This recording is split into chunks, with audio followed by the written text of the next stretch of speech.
che sono venuti 15 carabinieri delle forze dell'ordine, il custode giudiziario del tribunale, è venuta l'ASL veterinaria e praticamente ci hanno imposto assolutamente di lasciare l'abitazione.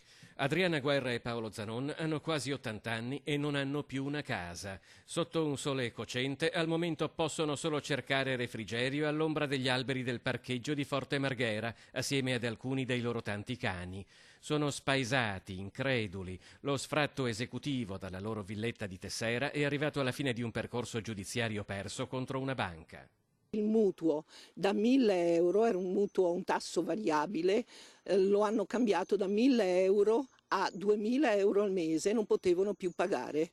Silvana Tosi appare al momento una delle poche, se non l'unica, ad essersi presa a cuore il dramma di queste due persone dalla storia singolare. Paolo e Adriana non partivano certo da una situazione di indigenza. Sono stato direttore amministrativo dell'ASFI, dell'acquedotto di Venezia, che si chiamava ASFI, adesso è Veritas, che ero amministratore delegato in una società chimica che apparteneva a un grosso gruppo svedese, quindi vivevo tra Stoccolma e Rovigo, dove c'era la sede. E prima ancora ho fatto 20 anni ai cantieri navali di Venezia.